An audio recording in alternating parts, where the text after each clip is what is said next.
Welcome to Hat-Trick City on WXCI 91.7, Danbury's only all-hockey radio show. I know that some in our audience don't know the finer points of hockey.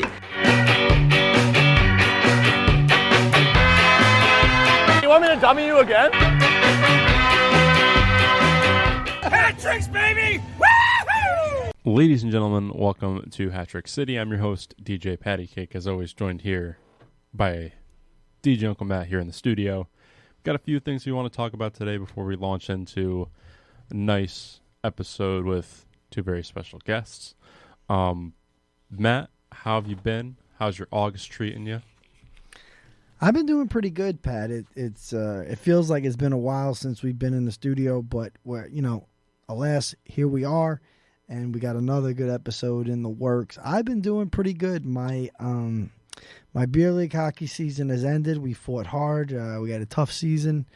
We exited the playoffs in the first round, but I felt personally good at the end of the season. So shout out to all my guys on the Brew Jackets playing out of Brooklyn, and I've been pretty busy.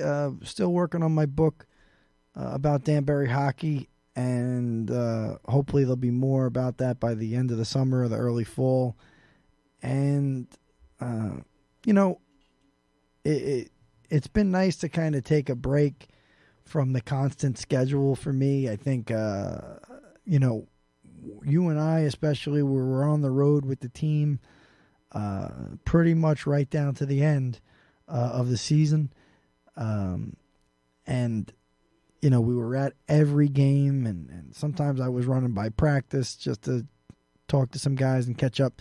So, like I said, we've been able to kind of just slow down the last couple of weeks. So I'm glad to be here. How you been doing, Pat? I've been doing good. Been busy with Westerner baseball. We just ended our season, unfortunately, last week.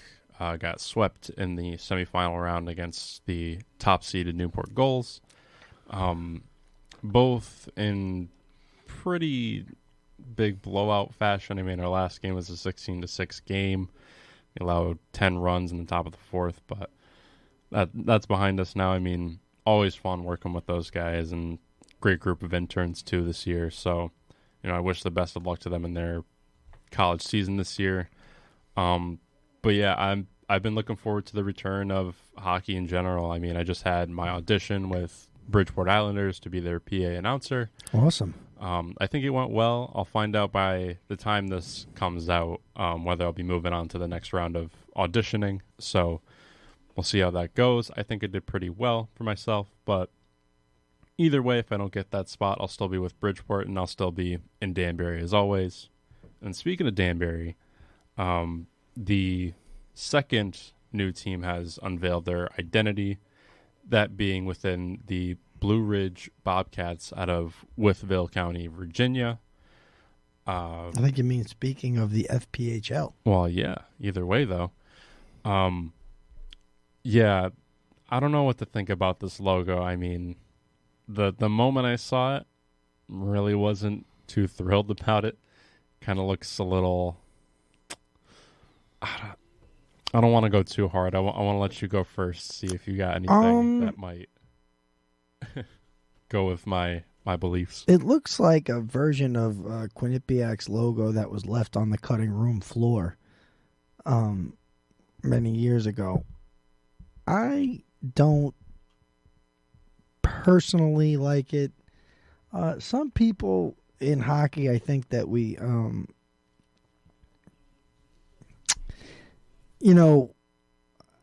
I wasn't crazy about either of these names. Again, I don't know if the Zydeco is something that'll catch on more locally. I did see the jersey. It did look just ludicrous. That was the best way to put it. It just didn't seem like it was a well thought out jersey. I mean, and now to kind of see this, I like the idea that they went with Blue Ridge, because now it makes a little more sense to me where it is. It's the Blue Ridge Mountains area. So I guess that makes sense. I I again don't know what type of a geographic destination this is for people. I can't quite imagine where it is in relation to a sports bar that may support. I just don't know anything about it. The reports that we keep getting is that the rink is going to be a little isolated. I just don't think this is a great logo that captures the attention. It just kind of feels like a filler type of a situation. There are so many talented people. Aside from our good friend Dom Alessandro, who's done all the Danbury hockey logos and stuff like that. But I'm not taking anything away from Dom. There's tons of people who do this work. And I'm sure there's somebody locally that could do half as good a job as Dom could. This is clip art trash. This will not sell any jerseys or anything outside of that rink. Maybe there's people who live in that area that would be interested in buying that logo if they live now someplace else online. I just don't see that as being something that I could get excited about. And I want to tell, I got to be honest, I just call it like it is with this. I got introduced to the Federal League in Brooklyn. It was the worst logo. It was the worst team name with all you could do with Brooklyn. So to me, with all you could do with the Blue Ridge Mountains, this is what you came up with, clip art of a Bobcat. That's, again, if the purpose of the whole league is just to put on these little games and make money at the hot dog stand and at the, maybe the T-shirt rack. I don't know if I'd be like that excited about a T-shirt with that logo on it. Maybe you get away with it, but man, this is 2023. You can sell hats to somebody in China if they like your logo. You could sell a hat in the middle of the night. If you're a hockey team in Danbury, Connecticut, you could sell a hat in the middle of the night to somebody in Australia that just got credit card happy. And that should be your aim. Have something neat enough. I'm sure there are people from the Hartford area who saw the logo of the Hartford Yard Goats, which is the cap that Pat's wearing right now, and said, "Hey, I'm a Hartford person. I was a Whalers fan. Hartford never really had baseball. I'm with Hartford. I love that hat. I bought the cap. I like it. I think it's cool enough. I think we're a really big state to only have a Double-A team, but that's just because there's no foot traffic in Hartford to support anything else. So I think we're lucky to have that. But the point is, the Danbury Hat Tricks, I got to tell you, I think they're selling hats and jerseys when they're available and T-shirts and stuff like that. The people like the original. It's an original design. It's an image that the Danbury Hat Tricks are presenting to the world, and it now represents Danbury hockey, and it represents this city and Connecticut. It's a great logo. I think it's a great name. When you see this in the FPHL, listen, the Zydeco, at least they tried to come up with something locally that might be recognized. I think they could have come up with a cleaner jersey. That said, let's take a look at this too, right, Pat? Mm. One is a type of music, a local music, and this would not be the first time that a team was named after hyper-local music, not just like the Utah Jazz, which they originally played in New Orleans, and the St. Louis Blues, represents that type of music. But the Zydeco is just some music. I'm not intimidated by music. And that would be the second team in the league currently named after kind of music, right? Because of the Rockers. Yeah. I mean, thing is with the Rockers, though, it makes it. There's Detroit Rock City, and it makes sense to the area. Like not that the Zydeco doesn't, but at the same time, a little more national appeal. Yeah, and that you can do a little more with that Rockers logo, and just the whole thing of the name, for lack of a better term. And but I just think that there could have been something here. there, I want to give a shout out to a column that I read every week. I'm probably the only person. If I'm not, please send us a DM, a text, a message. But I think I am. It's Don Krieger's minor league franchise report, and it's, if you want to bring it up, it's on OurSportsCentral.com. It's a long time website that does some original content, but it basically shares every minor league press release out there. What's the name of it again? Our Sports Central. This site has been going around for years. The column is great. It's a little hidden. They don't really put images with these stories too much, but if you go to the top browser and you go to services, which is a funny place for it to be, and then you scroll down to OSC Originals, it'll bring you to a landing page. Now you're going to want to scroll down just a little more, a little further, Pat, and Don Krieger's weekly sports leagues and franchise report. It's a great thing. If you like minor league sports and you like logos and you like to hear about where teams are forming up, this guy basically puts it into one comment. His name is Don Krieger, right? Dan Krieger. Dan Krieger, and he's been around many years. He writes the weekly sports leagues and franchise report for OurSportsCentral.com. I've known about this website for over 20 years. It gives you a weekly breakdown of franchises popping up in every minor league sport, even down to indoor football. It gives you a little bit of insight into leagues that are reportedly forming and about to establish themselves and start playing. And, it covers just about every league, even got rugby in here. Yeah, down to rugby and volleyball, all the professional outfits that are out there. This guy stays on top of, and I want to thank Dan Krieger for doing that column for many years. It's not easy to do that column, but I think that if you're reading that column every week and you're on top, you couldn't possibly choose the Bobcats. You couldn't possibly choose the River Sharks. I mean, I think if you read that column every week, you see the creative things. With the minor league baseball, they've decided that there's so many games that they might as well come up with new and creative team names to sell jerseys. Yeah. And I mean, Pat, why don't you go into the report right now? And if you go up to baseball, he lists every game that every team plays as a different name.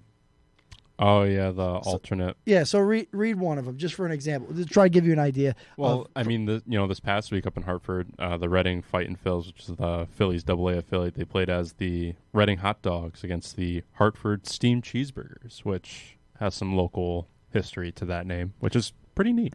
So that's the thing. Minor league baseball, it's a lot more fun. It's a fun thing. And I think that if you're looking at how creative, let's talk about good names. Chicago Dogs. Yeah. You know why it's a great name? Because it's about a hot dog, and it's baseball, and it works. It's just like the hat tricks. It's the same thing. It's stupid clever. It's simple clever. It's, to me, that Chicago Dogs is great, and I'll be honest with you, that's one of the I don't really have that type of a list anymore of minor league places that I want to go see, just for the name alone. And probably the dogs they serve are great. Oh, I bet. So Probably an arm and a leg too, though. That's what we're talking about. I think just as the fans, these names are, for lack of a better term, whack. So I think it's really just about embrace the cool. I mean, if you're going to go with River Sharks, why don't you just go with River Hounds, or just remove the river altogether and be the Hounds? Really? I think with all these new teams coming out, I feel like they're trying too hard 100% to make it like it's a local thing. Be cool with it. It's the best thing that happened with baseball. The best thing to me that happened with baseball is that they started doing those weird promotions, because I think one of the biggest things in hockey is the ECHL is obsessed with looking like the AHL, and the AHL is obsessed with looking like the NHL. And really, man, the FPHL is a place where you get to see down-home hockey and old-time hockey, not just because guys fight and stuff, but there's a little bit of more. These athletes, you can reach out and shake their hands, and you can interact with them. It's everything that we talk about. But I think when you have that, you can be so creative. You know what I mean? And I think that's a big thing. Yeah. That's a big money making thing, I think. You know. Oh no, it definitely is. And just to go back to the Bobcats real quick, the moment I saw that, I just thought it was like some 5-year-old, went and diddled around on like MS Paint. If you really think about it, they grabbed the clip art, and then here, like, look at this map. You see this? How like it's just like a blob for the body. It's not even like a defined thing at all. It literally just like, cool, this is a blob with claws. And then I guess they tried to incorporate like the mountains here, but it just looks unfinished. The whole thing looks unfinished. Like I said, this didn't come from a place of originality. This is something that is a stock image. And it just speaks. Listen, I don't want to go too deep into it because people. Yeah. It sounds like we're getting personal here, and we really aren't. We're getting personal with the logo. Yeah, it just doesn't do it for me.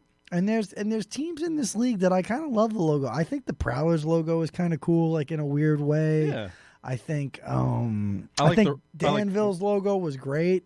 I thought, but it's a shame that they didn't get that team back this season. It really is a shame.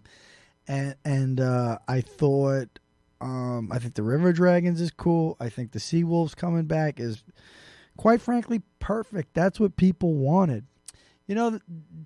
That's probably what people wanted down there. You know, and I think it works out for them. And I do see Joe Pace sporting a bunch of cool hats. So it'd be great to see some cool hats here in Danbury. What can we say? I think we just got to be grateful that this isn't our team. Like, we're not the Danbury Bobcats right now. Ooh, yeah, and especially considering where we have, the D1 champion Quinnipiac Bobcats. I feel like that'd be too much for having two Bobcat teams in a state like that. Yeah, it wouldn't make any sense. Like I said, I think this league, it'll figure itself out. You know what I mean? It's going to figure itself out. And speaking of things changing and adapting, it was disheartening to see the SPHL announce a rebrand in which they will now be kind of disassociating themselves from the literal name of the league, which it would be Southern Professional Hockey League, and now they will be known only by the anonymous acronym of SPHL, a la the ECHL. This is stupid. It's stupid. It doesn't give them leverage. It makes them look like they're probably on their last legs. Listen, they seem to have fumbled this. They themselves seem to have fumbled, this expansion into other regions. They're expanding into the Midwest, and now, they're, again, it goes back to one of the big problems in hockey is that everybody wants to kind of like follow and do what the other one is doing. And that, I just don't think that doesn't totally make money, especially if you don't already really know what you're doing. What I mean is like, these guys have established this league. It's called the SPHL. So, and they moved out of there, and to me, it would be a race to establish now the multi-regional league. And I think this rebranding points to, and I give everybody associated with this credit, this rebranding actually probably points to a little bit of defeat on the part of the SPHL. They don't have the luxury of just having the Federal Prospects Hockey League, and it started out as the Federal Hockey League. I'm sure some people know that. There's no geographic connotation to federal other than owned by the. It really means owned by the government, but ultimately, there's no regional tie to that, and the league has actually used that completely to their advantage. They've set up business down south, opened up a bunch of teams down there. It looks like there's continued interest, and they've held steady in the Northeast and the Midwest. They've grown in upstate New York into rinks that when the league started, you never thought they would have been in. Never thought they would have been in Elmira. Like, that might have been like, that just didn't seem like it was possible back when the FHL started. But then forget Binghamton. Just forget that altogether. Like, I think there would never be a chance in hell that this league that played at Aviator and Rinky Dink Rink, JFK Rink in Rome, New York, would move into those rinks, especially Binghamton, and they have. So I think this just kind of points to, hey, maybe the FPHL is winning that geographical battle right now. They've definitely moved into the South, and now the SPHL wants to go with a non-regional moniker. So they might as well have rebranded. Guys, there's a bunch of good names you could probably still use. Premier Hockey League, Independent Hockey League, bring the IHL back with just a regular, some people could, I'm not really sure who owns the rights to bring back the name UHL. I know it's been tried. I know people are trying to do that. Like I said, this is stupid, and we're probably headed towards a merger if this is the case. It doesn't seem, and this is another interesting thing is they're not adding teams like they have in the past in the FPHL. Yeah. They added Vermilion County, which was the old Danville. It was a disaster. Lost a team in the middle of the season. I don't know.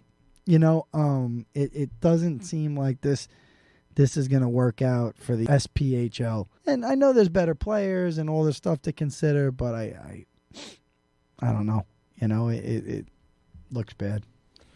Yeah. I mean, a lot of people have been wanting that merger if it does happen, but I don't think the effects of that merger is still going to be like what most people would want with the Fed, because everyone wants to see these teams go down and play like Columbus again, like last year. But given the new teams being put into those locations, that narrows the travel down significantly. I don't think it would increase if we put in, how many teams are in the league? It's 10 or so? No, I don't think 10 they teams. have 10 anymore. Nope. Compromise of 10 member teams. So who do they list? Let's see who they listed. I don't think there's no new teams in that league. No, there's no new teams, but I'm saying that there are teams. I don't know if we, the league would really benefit. You know what I mean? I think the FBHL would probably benefit from having Quad City, Evansville, Knoxville, probably. Knoxville's not going. I think Quad City, Evansville, Peoria. I mean, if we could get Danville back, Peoria would probably want it. I don't know why those teams haven't come in at this point. Is this a much better run league? They're losing teams in the middle of the season. This is a tough business, man. This is not an easy business. I don't care anybody, thinks they're making millions of dollars at Danbury Arena. This is independent sports. It is tough. You know what I mean? And just to see, the SBHL has basically 3 teams in the Midwest out of their 10. I mean, that's a little weird, and we have now 4 teams down south. Yeah. Basically, Virginia, Carolina, Columbus, Baton Rouge, Mississippi. It's 5. Yeah. So again, there's the just between the two leagues. This is just off-season chatter here, But something's got to give at some point. I honestly think that we're probably due. Both of these leagues are probably due for some type of rebrand. It sounds crazy. The FBHL, the name of this, that. It's been around a really long time. If there was ever a merger, you'd have to come up with a new name, I think. Yeah, no, yeah. I mean, you could actually probably count that for grounds of bringing UHL back. Could be, yeah, absolutely, something like that.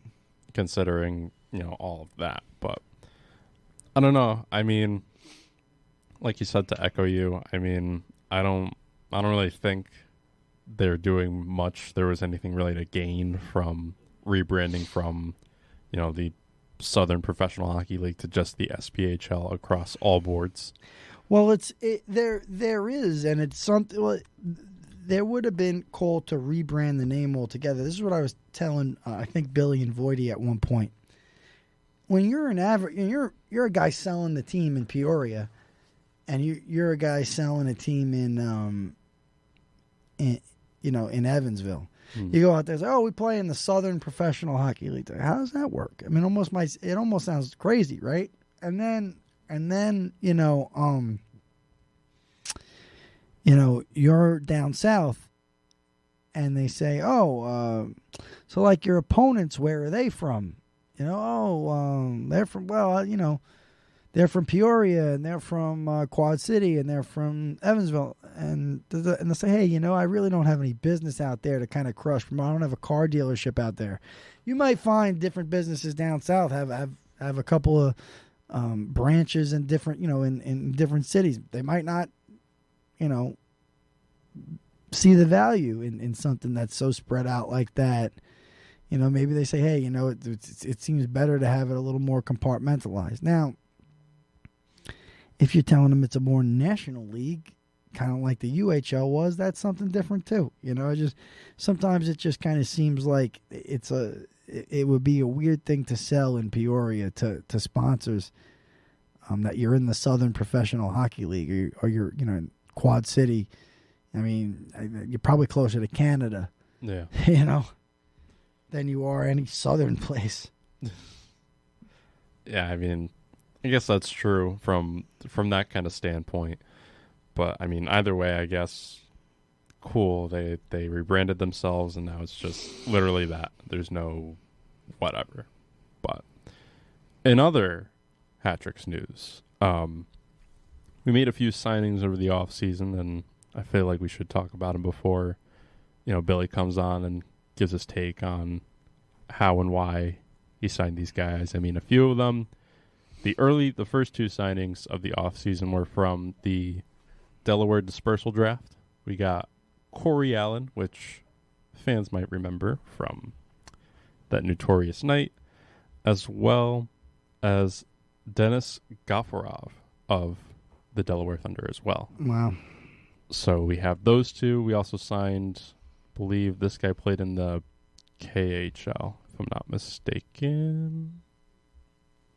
Maybe not this guy. Maybe I'm wrong, but signed one a of few these boys guys from. did. Yeah. No, it had to be this guy then. I'm just not seeing it. Oh, right here. He played a season in the KHL, but so those guys being, probably going to screw up these names. Artyom Dubinin and Dubinin. Yevgeny. For Afontov? Sounds good enough. I bet Billy will have a better way of it. And then a more familiar face, Nick DeNicola. Nick DeNicola, who's coming back from having played last year. I think it was in Italy in that Italy too. Yeah, in the Italian league. So that it's nice to have him back. He's a local guy. I think he's from Wolcott, and he definitely played really, really well when he was here. How many points did he have in that one kind of trip? What, for us? Yeah. It's 7. Played 5 games. I think he for had us. the first hat trick in Danbury hat tricks history. Mm. So yeah, it's great. I really think it's great to see the hat tricks get these local guys, especially these returning guys, especially a guy who played in Italy a little bit last season. And he's got experience, a little bit of experience in the SPHL. Since playing at Fitchburg State, and so it's great to see some local guys be a part of the hat tricks. I think we have a lot of success with that. I think they connect with the fans really well, and like I said, it's great to see those guys who have that higher level college, even if it's D3 college. You're a 4-year player at a D3 school. You know the game of hockey, and it's nice to see those guys get to come home to Connecticut, play in a professional environment, have their friends come out, it's a great. I think it's a great opportunity for anybody that plays hockey. To come to Danbury and to be in the environment where fans care about this level of hockey as much as they do, and to be a local kid, it's a great opportunity. I think he's going to have a good season with us. I mean, I'm already predicting he had in 24 games last year in Como, which I believe they play outdoors in Como, Italy. He had 49 points, including 22 goals. So, I think we're moving in the right direction with these guys. Billy's really done a fantastic job.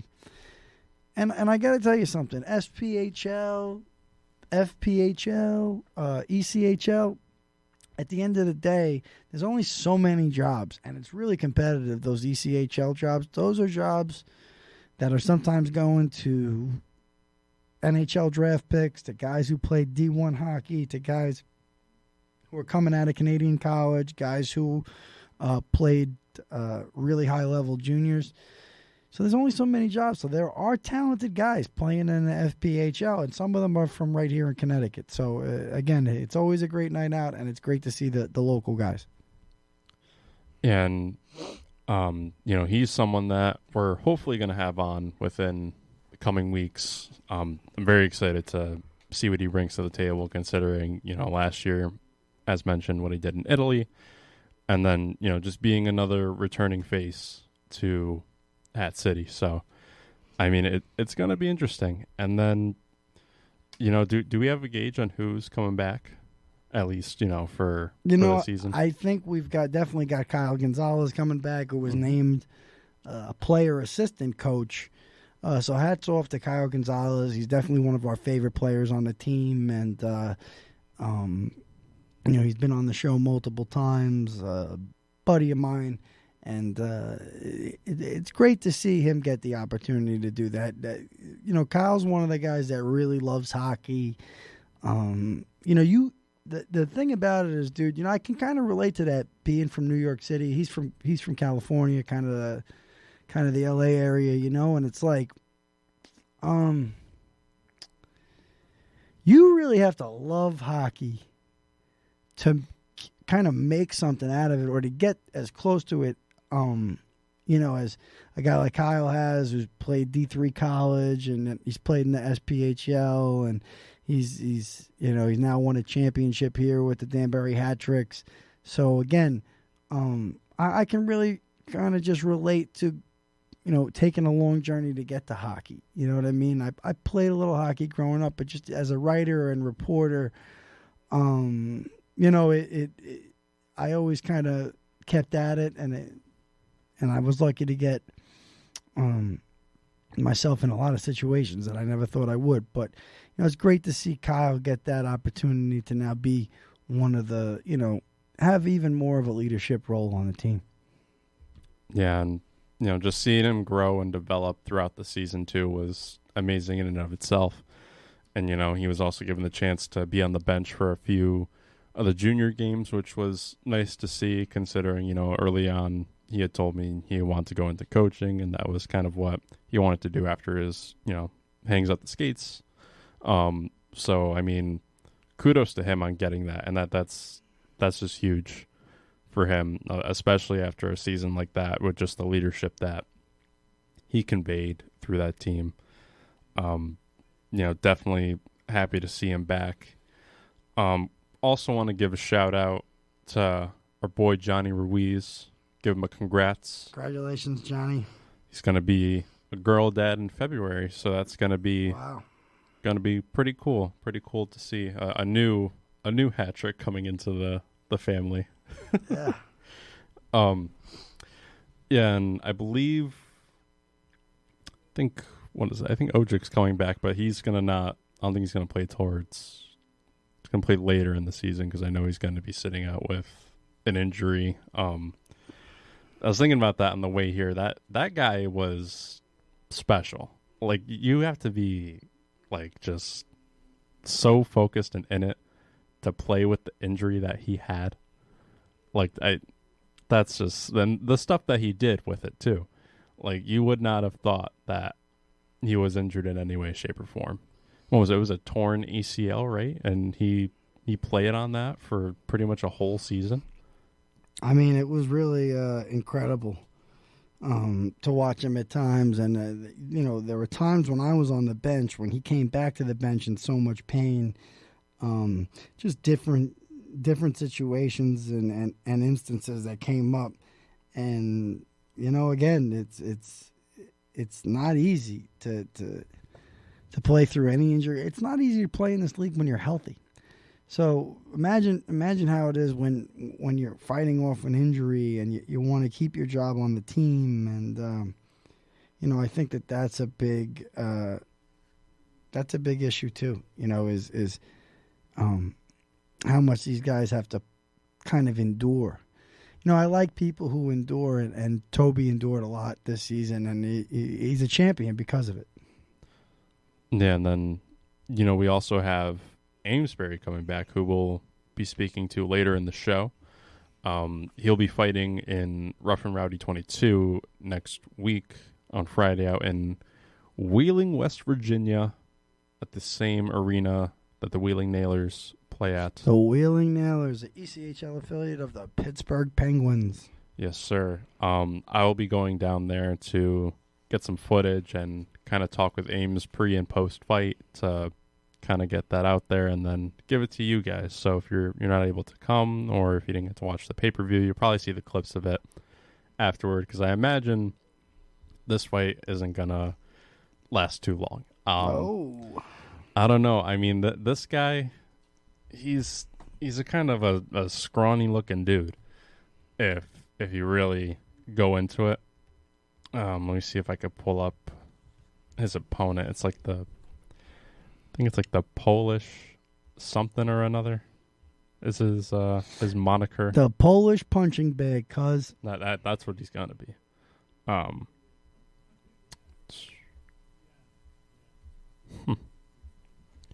The Polish Palooka. If I could find it. Why don't they just have the list of the fighters? Either way, I mean, Ames came out with like that. They do that pre kind of trash talk video beforehand, and even from this guy like just chirping, he doesn't have a shot. I really don't think he's got a shot. If he lasts for a round, that'll probably be a godsend. Godsend of one round for this guy. The Polish Palooka. Yeah, that's probably what you're going to have to call him, because I don't even know the name of the guy. Either way, he's irrelevant. So he's irrelevant, cause it's all that matters is that our boy's gonna. Who's that guy? He's nobody. For real. And Ames is going into this fight undefeated in Rough N Rowdy 2-0 currently.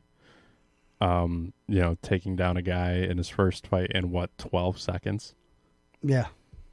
Dude, that was something else to relive that. And then that memory of us just all in the lounge, everybody crowding around that whole big screen and it just getting done. It was really unbelievable. That was one of the moments of the season where you look at it and you say, it just goes to show you how much fun we have in Danbury on game nights. Amesbury wasn't there, but he was on the big screen and everybody still got to see him beat somebody up. So it was really great. We had a great season this year, and I'm really hoping that now that we're even further away from COVID, that the ownership has a little more control over the arena, just in the sense that, there aren't as many restrictions around that, and we're getting best practices down, hopefully. I think it's going to be even better. It's a great place to see a hockey game. I live here. I'm originally from New York City, and I lived all over, and I lived in Brooklyn, and I gotta say it is really boring in the summer when there's no hockey. It's like when there's no hockey around here, and you can't go, and people get excited about the game and the team, and to be honest, I also think that the way the schedule is going to work out, it might be good. Things might be a little spaced out a little more, and you can put a little more energy into it. I know it's going to be the same number of games, but just looks like it's going to be a little spaced out a little differently. So, I have fun, and something that I want to say, and I think it's really important we say it. As much as I think that these logos stink and this and that, this is still a great product. Like, I just don't understand. I think there's a lot of laws out there. There's a lot of labor laws and things, but I just don't understand why, especially here in the Northeast, where, listen, the hat tricks have been successful. We do own the rink, but there's other examples out there of where they don't own the rink and they're doing great. Like in Binghamton, they don't own the rink, but they're an anchor tenant. They're bringing a bunch of people in. And listen, and they just signed that 4-year lease. It takes time, and it does take the right market. But I'm just surprised. The problem is that some of the ECHL teams that closed up, these were big venues. We've talked about this before. Manchester, New Hampshire, probably be great for this league at this point. They've been out of the ECHL for so long. They won a Calder Cup, I believe. Kind of right before they went out of business. So it's like there's got to be a thirst there to get that building at least half full. I know it's a giant. I mean, we're talking about we can double check it right now. But, did they win it their last year in existence or something? Mm-hmm. They have a division title. I don't think they never won the Kelly Cup. No. Go to the AHL version of the team, because. There you go. The AHL version. Yeah, they did. What year was that? 2014-15. Paul Bissonnette was on the team. Oh. So what I'm trying to say is there's a lot of hockey history there. It's been out. Yeah, in their last season. Let's just very quickly, Patrick, take a look at the capacity of the arena. All right, let's see. Where is it? I think Verizon Wireless. 9,852 for hockey. Probably just a little too big, for this league. But I mean, I still think that if you're interested in owning a team, and you have an area where there's an arena that does not have dates. Right now I say that all the time. I was just down there, Boardwalk Hall in Atlantic City. I think it would be a great opportunity for the league. I don't know the capacity there, but I will tell you that it's empty. They must need dates. They must be willing to take a chance on something that could work. You know what I mean? And I think that they really need to consider moving into the FPHL. Some of these empty arenas do, because it's going on down south. And I still think that if you go to Binghamton or you go to Danbury, or, like I said, the crowd in Carolina was great. It wasn't a total sellout when we were down there, but it was great. You go to those places and you have the means to own a team, and you don't want to join this league, you probably don't belong in the business, to be honest. Yeah. Probably don't belong in it, because I think there's opportunities there to promote, and the sports teams. One of the things that's happening is the sports teams have as strong a marketing channel as like the local media does now. People are on top of the sports teams all the time. Shout out to everybody in Animal House who they're pinging my phone all day with they're talking about the team all summer. You know what I mean? And some of that media probably that they're digesting could come from the team. more of it could. But at the end of the day, having a professional sports team is a very strong marketing opportunity. If you can keep the lights on, keep your games happening, you always have something to sell. And if you get the money, you just print the banners and you keep moving, and that's the business, Yeah, and I think we're on a good note to lead into our first guest of the show, Billy McCreary. It's been a while since we spoke to him. I mean, coming into August, so probably the last time we saw him was like in June. So definitely looking forward to that, and make sure to stay tuned. And if you haven't already, grab a nice drink, grab a nice snack, then stick along for the ride. Ladies and gentlemen, we are back in the studio with the McCreary clan. We got Billy in the house and the superstar of the show, Aila, who's currently munching on some, was that French toast sticks we got? Yeah, she's got some tots. Oh, tots. Yeah, there we go. Yeah, distinct smell of tater tots. We didn't go with the chili cheese today, so. Billy, how have you been? How's your guys' summer been? What have you guys been up to? It's been great. A lot of work, and we had about a week in the Cape of downtime with the family last week, so it was really nice to kind of get away, reset, recharge the batteries. Season's rapidly approaching, and we're just kind of buttoning up some things and tying up some loose ends to get ready for the year. Yeah, it looks like there's been some heres and theres with the professional team, but there was something going on that we asked Amesbury about, but I guess you'd probably be another good guy to give the same question to. What was going on with the NAHL camps? And it looks like there were people in town. Why don't you break down what people were seeing on Instagram?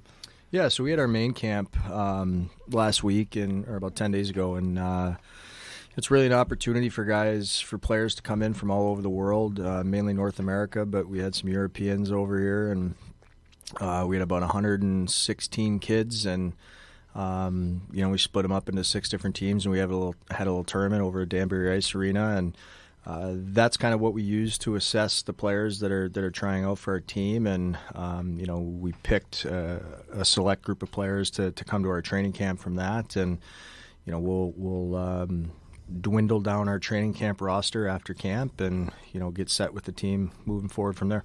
When you say that there are players from Europe coming to play in the North American Hockey League, why is it? I'm not even totally clear on it. Like, why is it that they choose maybe that route in America, the junior route here in the States? Yeah, a lot of it is they want to go to college. They want to play NCAA hockey, and obviously there's a ton of great schools and great programs here to be able to do that, whether it be at the Division I or Division III level, and so there's a large crop of kids that come over from overseas to explore the NCAA route. Speaking of kids, we also have Aila here. Anything you want to add to that, No. But Billy, so tell us just a little bit about just maybe to kind of reset in people's minds what's going on with that team. I guess Patrick Stefan will continue to coach, and what's actually happened on that end. Yep. So Patrick Stefan is our GM, our head coach. He's done a fantastic job since taking over towards the end of last season, and he's done a phenomenal job of bringing in some talent here, and really believe in his culture, the environment that he wants to build, and he knows the game, and he demands a lot from his players. So we're excited to have him at the helm, and we got a new group of players coming in this year, and a little bit of a renewed life from the team last year that certainly didn't meet expectations as far as what we have as our expectations as an organization, but it's an opportunity for us to build. It's an opportunity for us to grow, so we're certainly excited to work with this group here this year. No, I'm really glad that we're actually having this convo because it just brings people up to date. The earliest opportunity you're going to have to watch hockey in Danbury will be with the NAHL team because the season basically starts in 2 weeks. Yeah, no, for sure, and the pro guys don't get in until October, so it's an opportunity for anybody to get over to the building and get their fix of hockey. And last hockey in the building was a championship for the pro team, and we really want to emulate that and replicate that at all levels. So the more support that these kids get, the more fans that are in the building. You guys saw what happened game 3, 4, and 5 against Carolina. The energy in the building was amazing, and it gave us so much support, and that's something that we want to replicate and give to our junior players. If we could get half of that, it'd be a fun night of hockey. You know what I mean? Like if we could 100%. get half of that energy, just because. And the NAHL, for people who don't know, again, it's a developmental junior league. Sometimes guys get drafted right into the NHL from it. Sometimes they move up a level. Sometimes they get signed to all the big hockey colleges that you guys know. So some of the more casual fans that don't know what's going on with the NHL, maybe you're more fans of the Fed. This is junior hockey, and these guys are the future college players, and potentially pros for sure. But definitely, most of these guys, a lot of them will be in the Division I college hockey, in the coming years. So here you go. Yeah, and it's it's a league that's near and dear to my heart. I played in the league. I had 2 years in the league, and it did me wonders and helped me, kind of step into my college career. And my dad played in the league, and he set records in this league. So it was a league that I wanted to play in growing up, and so it's a very storied league, and it's a tough league too. And Danbury requires tough hockey, and expects that kind of tough game. But I think I think if people come to the North American League games, I think they're going to be really surprised with the toughness that's involved. And I've kind of laughed, internally the last, I think 3 years, going on 3-4 years now, because we've had 2 line brawls with our North American. It was great. team. I was We had at one of them. It was the day that Aila was born, actually. Yeah, I was at that one. I wasn't there. I was in the hospital with Lee. But I watched it on Fast Hockey or Hockey TV, one of those two, and it's something that you don't even see in the Federal League. You'll get your fights, and you'll get Amesbury doing his work, but full line brawl. There's so much passion and energy that goes into what these kids do. You never know what you're going to see. So for the home opener, I believe that will be on September 8th, 7 p.m. here at the Danbury Ice Arena. It'll be a 2-game weekend, so you have one on the 8th, followed by another one on the 9th against the New Jersey Titans. Definitely make sure to come down. I'll be there doing my thing, usually with the turntables and such.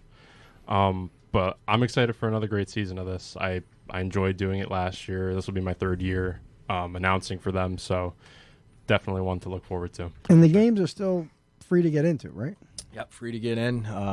Buildings open. We're going to expand the game experience this year, so we're going to have the bands that are playing before a pro game, they're going to be playing before the junior game. The entire building, the Actrix Lounge is going to be open. So, yeah, it's going to be an exciting venue here this year, and we have high hopes for what that group's going to do. Like I said, if you love hockey and you want to stay in the area, it's a great option, especially when the hat tricks are on the road. The pro hat tricks are on the road. But speaking of the pro hat tricks, Billy, why don't you take us through just a little bit? How is it that these players from overseas, how do they find their way to the Federal Hockey League? What do they know about the league when they're in touch with you? It goes twofold. Sometimes you'll have players that kind of reach out to me or our scouts or our coaches, and then you have the opposite where we're reaching out to people that we know and looking, doing our work and trying to find the next best player to come to Danbury. So, it's a bit of a process, especially when you're dealing with guys overseas, because you can sometimes have language barriers and things like that. But we've done a really good job of building a pretty reputable program here, a program that people want to be a part of, and I think that's really a testament to everybody involved, and even guys in this room. So, tell me a little bit about the guys that you did sign from overseas. Does it look like they'll be part of the roster? Are they going to be in camp, you think? Yeah, that's the goal. I mean, I know they all have their visa meetings set and done, and all is good there. So paperwork's set, buttoned up, and they just got on the flight, and unless there's any issues there. But yeah, we're excited to have them. Some of these guys, we have one guy that played in the KHL. He's about 6'7", played in the second best league in the world, and we kind of expect him to come in and do some fun things for the fans in the building, and really have another team that's going to be really exciting to watch. And we also saw that you had another familiar signing with Nick DeNicola, who played in the first season. Tell us a little more about how that came to be, him coming from Italy last year and calling back to Newbury. Yeah, I mean, we always keep in touch with the guys that have been through the program, and Nicky got the first ever hat trick in hat trick's history, and went overseas and really enjoyed what he was doing over there for a couple of years, and he just wanted to come back home, and he's a local kid, local product, and I think we do a really good job of putting a product on the ice that's exciting and has championship expectations. And again, players want to be a part of that. So he had a really good experience in a beautiful place in this world. And, now he just kind of wants to come back home and win a championship. So anybody that has that mindset, we're certainly willing to talk to, and we're really excited to have him back in the mix. I say it early in the show, ironically, but, I get really excited when there are local guys from Connecticut, even Long Island, and it's great to see the Westchester guys and stuff like that, the Woolies of the world who are around, the Dowlers and stuff. But do you has that been an advantage for you guys, Billy? Is kind of being in this area? Are there a lot of players to choose from? I wouldn't say there's a lot of players. I mean, certainly our area being outside, an hour outside of New York City, hour 10, hour 15 outside of Hartford, we're pretty centrally located to a lot of people that do play the game. But the league has grown so much that you can't have a full-time job and just want to play hockey on the side and expect to be successful anymore.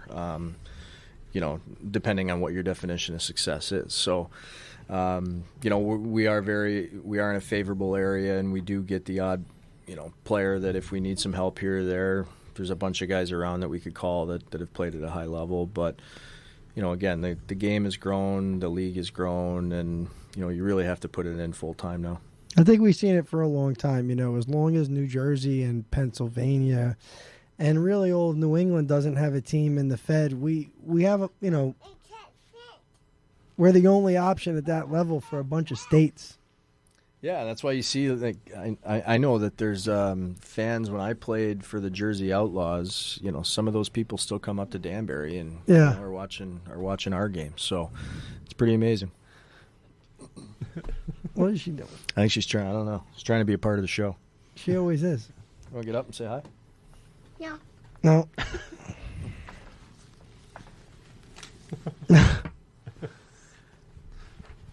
Aila, do you like that Gordy by now retired? Yeah. Ooh. Burn. Don't let Gordy hear that. You say hi, Gordy? No. Okay. No interest in Gordy. Billy, what's the schedule like for the pro hat tricks now? How does it all boil down? It's a little different this year. There's some teams that that we're not going to see. We don't play Columbus, so we don't really head to the south. So it will be a little different. I think we play Binghamton 18 or 19 times. And so when I look at the schedule, it's going to be a grind. The minor pro schedule is always a grind, but when you're seeing Binghamton every other weekend and Elmira and Watertown, 15, 16 times, you really see the same two or three teams, more often than not. And with the passion and the physicality that this game is played with, it could really build for some interesting storylines. Literally, Billy just delivered that while Aila was climbing him. Trying to get to the top. I think he was trying to get on his shoulders, maybe. No different than a Monday practice. No. Little snippet you did of her in the interview. I told you I played that for the boys. That went viral. The games, and they went bonkers. That was really funny. That was one of the most fun parts of doing the show the whole year. It was really funny.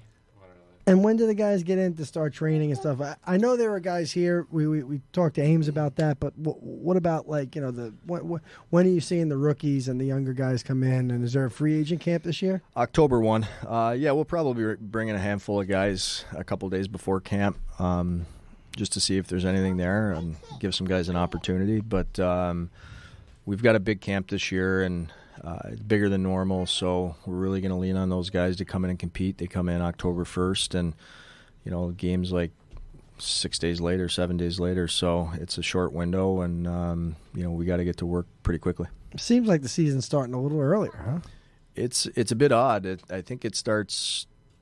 It's either a week or 2 weeks before the SP and the Coast. Wow. So, we'll start our season, and then about 10 days later, you're going to have a lot of drops. There's probably going to be 150 players that get cut. So it's going to be an interesting time. I would say 2-3 weeks into the year to see what happens there as far as the trickle down effect. That's interesting because it's usually always the Fed usually always kind of relies on those drops kind of at the beginning of their camp, yeah. And so that's really interesting. That's going to change things. I'd probably give a lot of younger guys the opportunity maybe, with at least some other teams to get in there. And yeah, get for sure. We're going to have a ton of guys from our team last year that are, starting in the SP and at least be there for a week or two. And, hopefully they stick there for the year and they're able to replicate what they did last year. But, we'll get some of those guys back too. Are you guessing that's the case right now? Do you want to talk about who's definitely coming back or? I can pretty much tell you who's going to start at the higher levels. I would say Michael Marchessane's going to go to Macon. He's going to start there. He's going to go with J Mac's going to head to Macon. Jared Yao, I believe, is heading to Macon. Riley Robertson is heading to Knoxville. So we're going to have Dowler could potentially be signing here in the next 24 hours if he hasn't already. So we're going to have a new D-core, but we're going to have a ton of the same forward group, same goaltenders in the pipes. So really got a good nucleus, and no different than the past. Got to look forward to who's going to come in and step up. So Willie coming back. That's the plan. Yep. Yeah. Wow. So that's good news, definitely for Hat Tricks fans far and wide. Sounds like a good nucleus of guys coming back, and then there are guys that I'm sure the fans already see around town, like Kyle Gonzalez, and I guess Dmitry Kuznetsov's around. Yep, Kuzi's around, Abdella's around. Yep, we're making a trade here today to bring a familiar name, back into the mix. So that should be announced here hopefully in the next 24 hours, and keep on plugging. I mean, I also want to mention for the fans listening, we also have the cup in studio for the first time. So Billy, we want to thank you for bringing her in and letting her bask in the studio. No problem. Just looking at it, even though it's like even getting a closer look, it's just so much history to just kind of unravel through this league. Matt could probably speak more on it than I can, because there's definitely some mistakes on the cup as I look at it. First of all, Herm's name is spelt wrong at the top of the cup. And then, there's... How did they spell it? Schorcher. So there's an extra C there. Scorcher. It's going to be a scorcher, ladies and gentlemen. And it says the inaugural season and the list of the teams. Most of it is inaccurate. It is funny, right? Most of it is inaccurate, right? Al? So like the Binghamton team, they were actually called the Broome County Barons. The Brooklyn team was actually called the New York Aviators. So it's a little bit inconsistent up there. But, hey, we love it anyway. I just appreciate that you guys have the 2011-2012 New Jersey Outlaws classic team facing me. So yeah, we want to put it right in your face, Colsey, Mercer, Jentz, Jimmy Jensen playing for the River Sharks. He'll return, Jimmy Jensen back in the league. He was playing he was going really hard there at the end of the season. No. John Gaffredo. Yeah, he was a good player. Guy. Yeah, he was a really good player. He played here too. Fleetcheck played at Army, played with me at Shattuck. Yeah, a lot of good stories there. Punts. And punts. A lot went into it. We've done a championship episode and stuff, but like there at the end, did we play Elmira in the playoffs? Was that a playoff series? Yeah, it was a tough one. Yeah, that was a rough one. But then we had that, and then we had the Binghamton series. I mean, we were pretty much the three of us here were together all weekend from probably the day before the weekend started to like 3 o'clock in the morning on Sunday all the time. And it was really, I think that's one of the things that makes playing in Danbury great.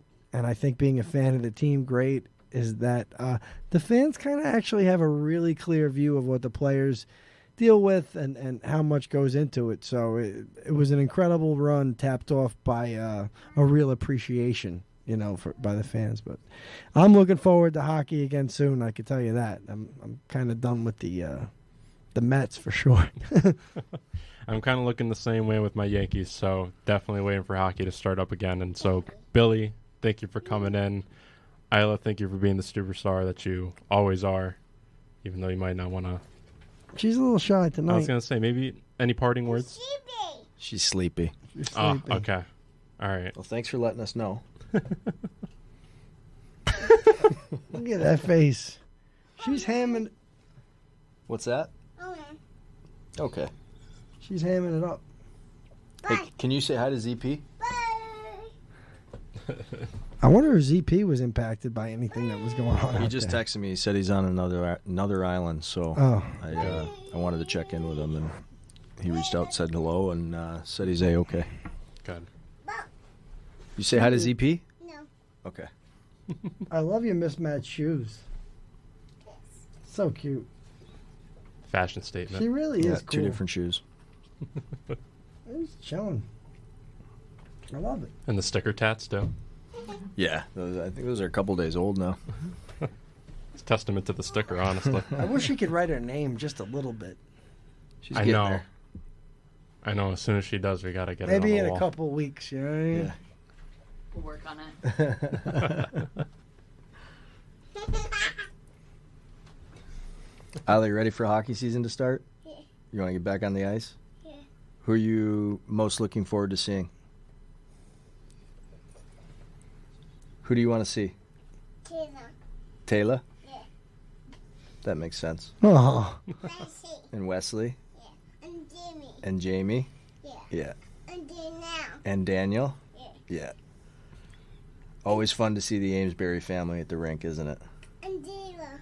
Yeah. And Taylor. Yep. And Messi. We're just going to keep going. Ready, set, go.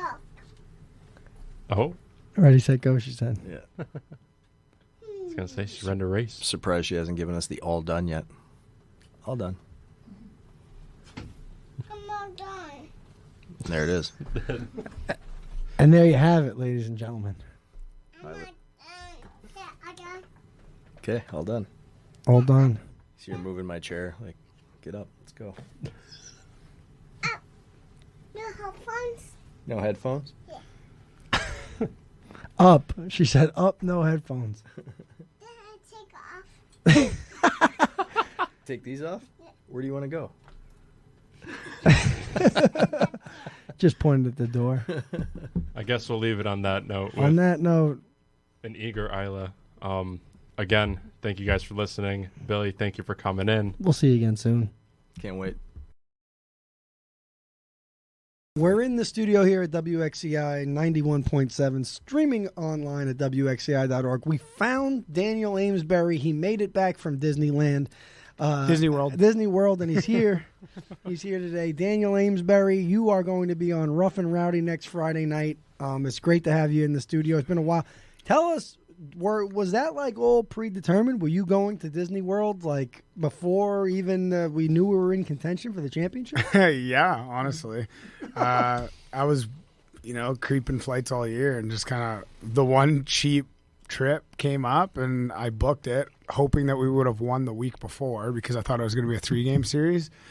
And then they extended it to a 5-game series, and then we shit the bed on the first 2. So, yeah. I would have liked to have won the game earlier and hung around a little bit longer. But, yeah, it was all predetermined. I knew I was leaving. So I stuck around and hung out and celebrated for 2 days, and I was off. There you have it, ladies and gentlemen. He actually did go to Disney World, a la Emmitt Smith, who promised he was going to Disneyland after the Super Bowl win many years ago. So it's great to have Amesbury with us. What have you been – we know you're training for this fight. I guess I saw on Instagram that you were down at the NAHL. Was that like a camp or something they were doing down there? What were you doing? You just watching or helping out? Or? And I was coaching one of the teams. I did the rookie camp, and then we got some guys that came through, and then I did the main camp as well. So I want to say there's 8 teams. So, a bunch of the guys that were in town all got a team, and it was kind of fun. We all got to compete with each other. It was like a little tournament style tryout for the guys and stuff. And, it was fun. It was good.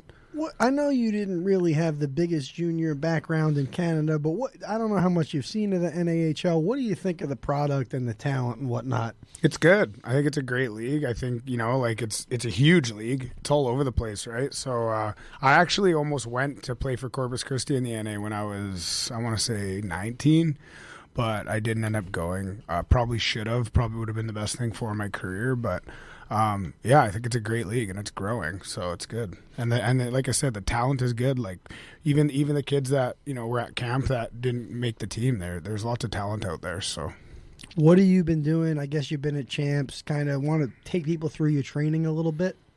Yeah, pretty much just been. For the last 7 weeks, I want to say, or 6 weeks or something. I don't know. I've been going really hard, just getting ready for my fight. So. In the mornings I go and I work out in the morning. I usually do my workout routine by myself, just because it's kind of like my time to just get in the zone and just get zen and like really push myself mentally. So in the mornings I'll do like a lift, some lifting. I'll do some cardio and stuff like that. And then, usually come home, get some rest. I'm eating lots right now. And then, I'll generally end up back at the gym come like 2 o'clock. And then I'm training people. I'm training, some of my clients that I work with in strength and conditioning and stuff like that. And I'll work with them. And I'm usually doing that till about 5:30 or 6 o'clock. And then that's when I box. So then I box in the afternoon. So I'm in the gym. Pretty much my days are spent in the gym right now. I usually am training 2 or 3 workouts a day. One lift, I'm lifting or doing cardio in the mornings and then boxing at night. So a lot of hockey players have different approaches to the off season. Obviously, you're a strength and fitness guy in a lot of ways. But how much time do you spend skating or any of that? So when we get ice, like we've been having, a decent amount of ice lately. So, now that I'm getting ready for my fight, I'm not skating as much, but we were doing 2 or 3 days a week, before my camp started. Now it's kind of, I feel my body depending how my body is, and I'll go skate maybe once or twice a week at the most right now, just cause like I said, I'm training pretty hard. I'm running at a high RPM. So, kind of just got to feel the body. But, as soon as this fight's done, I'll be on the ice at least 3 days a week. Who's here skating with you?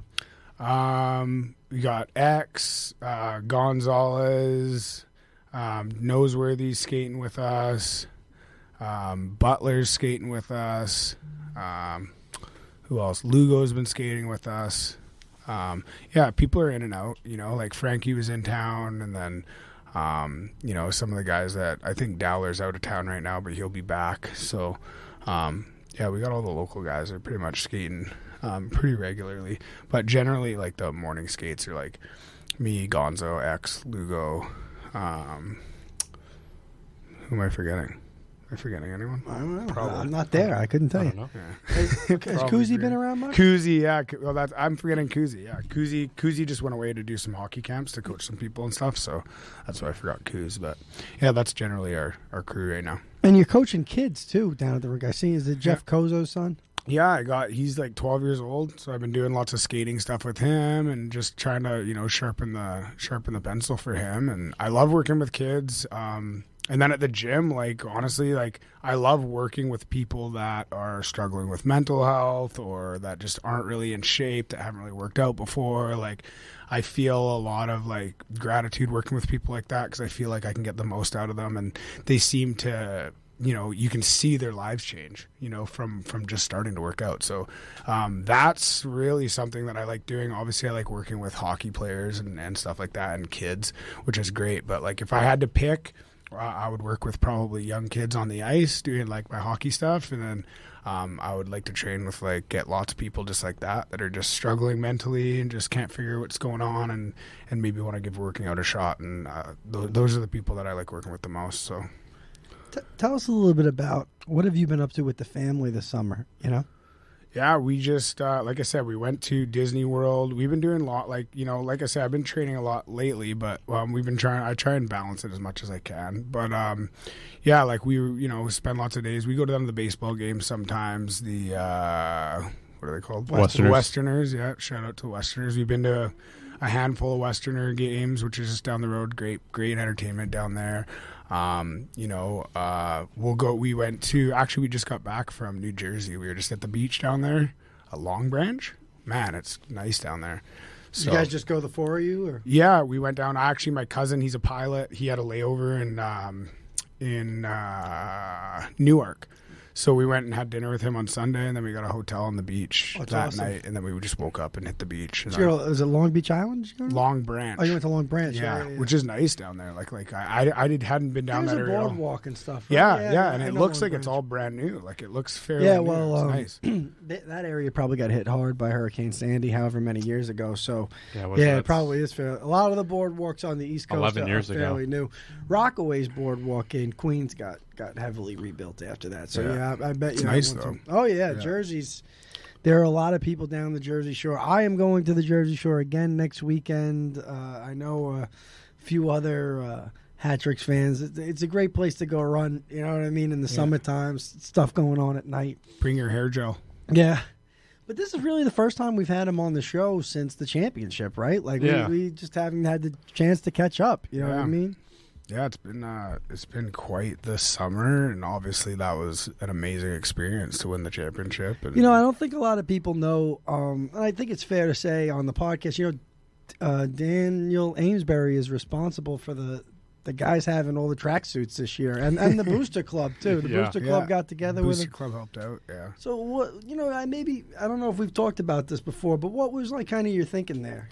That was just something, we were going on road trips and we just weren't, we didn't have any like matching swag or whatever, and I just thought like, man, that's really something that I want to try and make happen, and I was just grateful to be here and just have like such a good group of guys, and we're flying to Mississippi and we're not all matching. I'm like, man, we got to figure this out. So I talked to the boosters and they helped out as well. And then I kind of put together something for myself. Like I had a fight coming up at the time, so I actually like put something together where I was able to just take some of the sponsorship money I raised from my fight and just kind of like I doubled up something that I would normally do to raise money for my sponsorship, and I kind of just made it a combined thing where I was able to get, I think I got like $700 that I put over from my sponsorship from that fight towards the jerseys, towards the tracksuits, and then the boosters helped, and we got some sweet Adidas tracksuits that I don't think any pro hockey team's ever had before. Those were awesome for sure. It was a really clean look too. You see the boys walking around; they look good.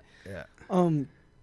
I don't know what's on your mind now. You guys have won the championship. There's probably guys talking about taking different jobs and getting different opportunities. What's your feeling going into next season?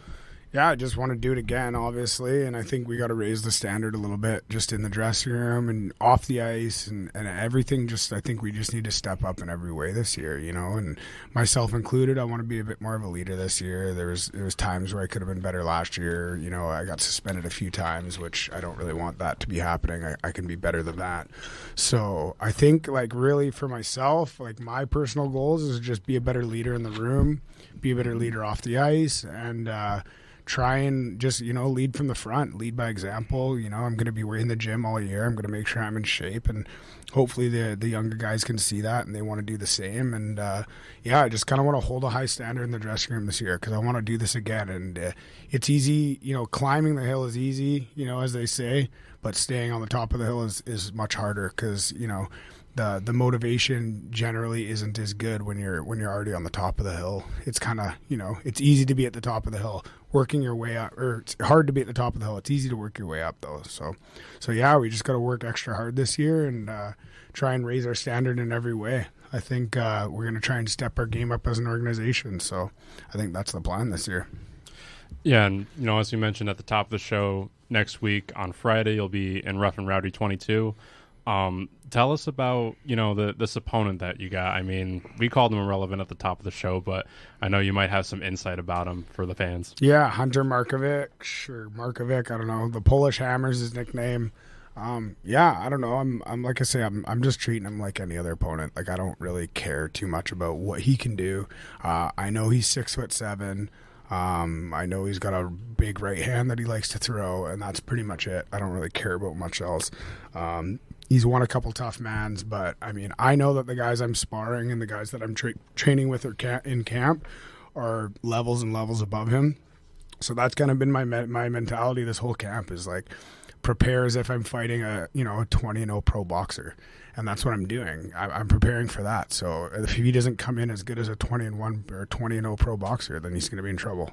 And then you mentioned earlier as well that it's going to be a little different in terms of how the rounds are timed. It's going to be 5 1-minute rounds this time? Yeah, so normally the Rough N Rowdy, they do 3 1-minute rounds, so now they've extended it to 5 1-minute rounds, which, I mean, I think that's good for me anyways. It gives you a little bit more time to box, and it gives you a little bit more time to kind of work some things and stuff like that, so...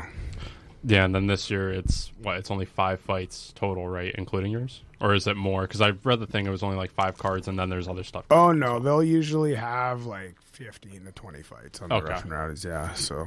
Gotcha. Yeah, it's always pretty entertaining. They're pretty quick. They roll them in and out like real fast, so... Where's this going to lead you all, Danny? What are you thinking about? Like, how much longer do you want to do these? Essentially, if the listeners don't know, Rough N Rowdy is a Barstool sponsored. Essentially, it's Tough Man or a Smokers kind of event where amateur fighters who haven't competed professionally are able to enter, and it's a fist fight.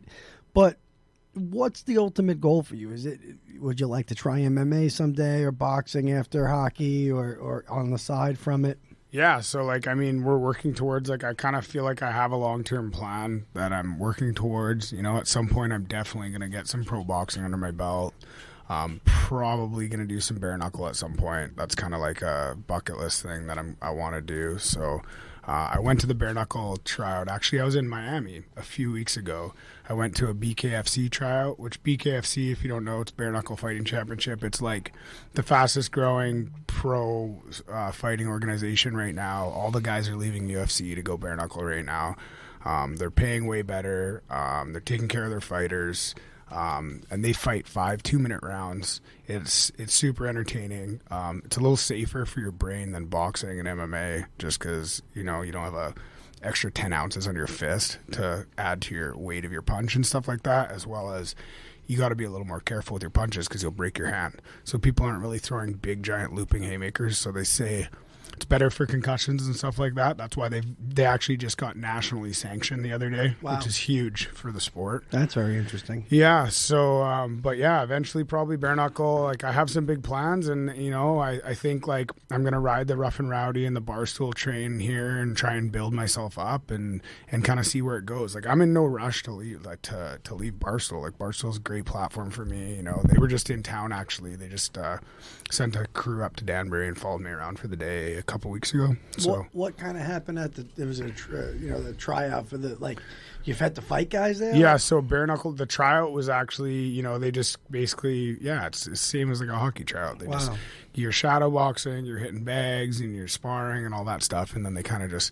score everybody, I guess, and then they pick guys, and I got picked out of, I don't know, maybe 80 to 100 guys or something there. I don't really know. It was a lot of people. And I was one of 8 guys that they kept around at the end to interview and stuff like that. And it seemed like the guys that I was around near the end seemed like the better guys. So, and they said they're interested. They want me to fight and stuff. They pretty much, they're pretty much offering me something right now. They're like, hey, if you want to fight, we can get you on a card. Like, they want to get me on a card. But like I said, I'm in no rush to do that yet. I think that's something I want to work towards. And that's probably considered professional. Yeah, so once I do that, I can't go back to Barstool. Right, so that's like a really tough decision that I'll have to make at some point. And like I said, I'm in no rush to leave Barstool. It's a great platform, and at the end of the day, there's calculations that need to be made, and like what's in it for me, and what sort of damage am I going to be taking. So like where I'm at right now is great. I think getting some pro boxing under my belt is going to be something that happens.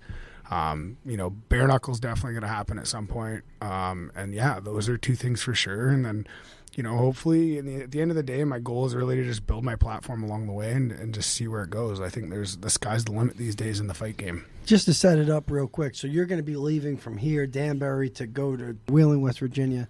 What's the schedule like? When are you heading out there? I'm flying in on Thursday morning, and then the weigh-in's on Thursday night, and then we fight on Friday. Wow. So, yeah, I drove last time. I didn't feel very good because my legs were hooped. So I'm flying this time. So You drove last time. yeah, it was like 9.5 hours to Charleston. It was a tough. He thinks drive. he's going to make it there and back. Pat thinks he's going to make it there and back. Like he's going to drive there, watch the fight, and then drive the back. same night. Yeah. That's tough. You got any tips? Don't do it. Don't. Like your first step would be don't do it. You have Adderall? No. I don't know, man. I would just probably get a hotel, I guess. I don't know. What? So that's like how long's the drive? That's a brutal drive. It's like dude. 7.5 hours. Oh, that's a jaunt, dude. Dude, that's 7.5 hours without a stop, without taking a pee or fucking. No, I would probably go like 3.5 hours and then a stop at long like a day, Sheets. bro. That's and a then, long day. That's a long. Well, like just crash in the car at a Sheets or whatever. no, I'll No, grab you- like a snack at a Sheets and then keep going, watch the fight. Is whatever. Sheets the move for the stop? Oh, yeah. Oh, we Sheets talked about is, this. Sheets is the Sheets fucking move. What's was- the other options? There's really no other option. No, when you, there's no like, other option. Wawa's not messing with Sheets. Like, No, there's just too Sheets many is high end. options. Eh? dude. Yeah, I seen that post actually. I was curious. I think it was you that posted it. Oh yeah, dude. We got pizzas and Oh, yeah, Slim dude, that- Jims. When we went to Carolina for the all finals, types of flavored sodas. Sheets is the and- only place you stopped. Then. Unbelievable. Only- well, well, yeah. we stopped at a For random gas one stations? just for like gas station snacks wise. Yeah. We stopped at one other place to try and upload something, but that was really Okay. about it. Wheeling, West Virginia. I'm on hotel tonight. Dude, you could probably get a hotel for get a motel. I was for gonna like say get a $60. motel for like $50. Yeah, yeah, Bro, that's what I would do. you can get a hotel room. Just bring your own. The Best Western is $70. All you need to do, bring your Bring your own blanket. Bring your own pillow, and do that's not it. go under the sheets. Right. That's it. Yeah. All right, how- send me the link. And I'll, 85 microtel, $85. It's probably clean. Go to the La Quinta. La Quinta Inn. Put the Oh, La Quinta. There's gotta be a oh, La damn, Quinta shout there. out. There's, Shout out. there's a Comfort Inn for 85. I mean, dude, don't do it to yourself. All right. I mean, if it's that cheap, I'll probably. In End the up. shit, town of sorry. Wheeling, Oh, West okay. Virginia. Yeah. I'll- Billy the Kid. Take me home. Yeah, no. So if Sheets is listening and wants to sponsor us, we're open for that. Sheets. That'd be a legit sponsor. That'd be a sick sponsor. What's the Really. deal though? That Like, would be a great. You get like slices for life or something, or like. I mean, it's just a great place, dude. I mean, there's these little pizzas, and it came in clutch a few times. Like, I'm hitting Sheets after Rough N Rowdy. because we really, I got to be honest, and I I'm gonna be honest though. Like Sheets, it sounds like if I eat anything from there, I'm gonna have the sheets though. You know. I'm not talking about any of the players, but I think some of the coaches will admit some of the coaches and some of us, I guess, in the media of the team, and I guess the backup, sometimes emergency equipment manager. Yeah. You know what I'm saying? Like, You're like the Reggie Dunlop. we were zombies. We were absolute zombies, like down in Winston-Salem at some points. That's true. This kid, Pat, he goes to bed at like 4 a.m. He sleeps till like 2 p.m. I'd be coming back from practice. He'd be just waking up. So, like, we did some wandering. We definitely, like, Hey, nearly. we seen a baseball park. I came with you guys. Remember? That was in. Where was that? That was in Binghamton. That was in Binghamton. Oh, was it? Oh, okay. No, that was in. Or- ooh. No, that Elmira. was in Elmira. in the middle. Elmira. That was the Round In the one. middle of the night in Elmira, we had Pete, the bus driver, take the three of us to go look at a baseball stadium. Like, oh, let's go look at it. It's over here. Babe Ruth played there one day. Was I playing? I don't remember. No, that I don't. What Think, happened? Was I I? don't think. I, you, I think you were I don't weren't think going to you- play. I don't think so. you. I don't think you were going to play. And then we literally almost got arrested. I don't care who hears this. We almost got arrested in Winston Salem. No. Yeah, absolutely. Like, we were, having a late night cup of chocolate milk outside the hotel. Yeah. And They said no drinking chocolate milk. exactly, like a guy No. pulls up out of nowhere in like a security vehicle, like RoboCop. Oh, you're kind of in the South. Like chocolate milk's not the most Yeah, like. definitely. you know? Still, not- they're still definitely looking down on chocolate milk in the Yeah. South. It's not They like haven't. They haven't quite figured it out down there yet. they, yeah. they haven't. It's not accepted recreationally. They haven't figured out the medical benefits Oh, of chocolate forget milk. it. Yeah. So we almost got in real trouble legally, but I mean, at the end of the day, it was really a great No run. Krapinski and Winston-Salem. Exactly. Yeah. Yeah. There's no, local. There's no local support for the hat tricks down Man. there. Yeah. You know what I mean? But we had a blast week. We also, I'm sure we mentioned it. We ate at like 5 barbecue Yeah, places. I mean- in Oh, 4 yeah. days. I mean, It's all good, together, right? the both of us did. We went to 3 spots together, but Three- still. Yeah, I went to like an extra 2 without him Nice. somehow. Well, we went to the one with you guys, and then there was another one that I went to. Maybe just me and Pete, because Pat was sleeping. Weird. No, because there was one day where Sleepy Pat. it was me, you, and Pete. We went to that was the last one. Hey, can we give Pete a shout out? That guy's a little legend. Oh yeah, Pete, the Shout bus out. driver, He's a legend, guy's just dude. unbelievable. I don't shout even out know. to like, the one and only hammer down master Pete. Hammer it down. Petey's driven me like by myself. He'll take Yeah, me like- wherever. He's just like, "Oh, you need a ride? Yeah, I'll drive yeah, you." It's like takes the whole bus. You want to go to 7-Eleven? Let's go. I'll roll in Personal. somewhere and people just look at me and be like, "Did you just come here on that bus?" I'd be like, "Yeah, why?" Dude, he was literally like a personal chauffeur for like the entire team. If someone Yeah. on the team Oh, wanted no. to go to like Yeah. a Sheets or whatever, they'd be like, "Oh, There yeah, was come one on the day, bus." I won't say when it was, but there was one day when the three of us here and Pete and somebody else went to a restaurant on the bus. Remember? B-dubs? Like something like that. And Yeah. we get off the bus, and all of a sudden, the people that were working there were like, "Oh God, we thought there was going to be 40 of you coming off that bus." Yeah. It's like just us there. It's like That was four, in Watertown. Yeah, it was like 4 guys. It was me. I think it was the Okay, three of so us I and wasn't Bill. there for that. Yeah, I think it was us and Bill and Coach like, maybe. They, yeah. they were like, "Oh my God, we thought there was going to be like 10, 30 guys getting Yeah. off that bus." It was Yeah. just like the three of us. You know, Yeah. It was amazing. Yeah, Pete. Shout Pete's out the to Pete. man, dude, Pete is you the know. Pete really Keeps us is. safe on the highway. Somehow, some Ish. way he does. Dude, Ish. He's actually a great makeshift. He can totally red green some shit together if we need to like get some places. Totally, like he'll figure out how to fix it. What about when he left the bus running for like 2 Oh yeah, days straight? for like a Yeah. week, a That was whole amazing. whole road trip. The bus had to stay running because if they turned it off, it wouldn't turn back on. Unbelievable. Yeah, red green. that was in Watertown, right? Yes, With it was that- in Watertown. I think it was a couple trips. We honestly. came back from eating something and the bus just died. That was it, dude. We made it all the He way like there. couldn't turn right or the bus would die or something. We- Oh my God, only left turns. oh my god. That Good was times. amazing. Yeah, But, shout out to Pete. Pete Boychev. Boychek. You know, that's my boy, bro. He really is a funny He's guy. the man. He's a beauty. And he's a real dude. He's been through ups and downs in his life. He's the secret weapon of that entire playoff run. Yeah. Just saying. Sometimes, Oh, yeah. I'll be honest with you, sometimes it was because he doesn't really know what goes on in the games. So when you guys come out, he's like, "Hey, how'd you guys do? Great." Yeah. You know Yeah, what I yeah, mean? yeah. Like, He he's never knows what like, happened. He's like, He can't read the room I was either. gonna say that, dude. There's times where even Billy's just like, dude, better cut it. Like, Yeah. it wasn't a good night. it Cut didn't it. go so well, man. Like, don't be so peppy. Where bud. the fuck did we lose? Did we lose in Binghamton? That Game first 2? Yeah. Oh, Or- game 1. Game yeah, one was and- Binghamton. It Yeah, was and like- Pete's and Billy's He's like, "Come on!" He's like, shut the fuck up. Billy almost almost yeah. killed him. Yeah, Yeah. it was really. It I was got really I got bad. kicked out. Yes, you got Oh, kicked yeah. out. 5 in a game. That was crazy. Those guys. I don't know. Anyway. Not allowed to hit, man. We're not going to keep you here much longer. It was a great interview. Yeah. We think you're going to kick this guy's ass next week. You know, Definitely don't let gonna us kick his down. ass. You know, hey, cuz, don't let us down. I got to put a few. I got to put a few fish on this.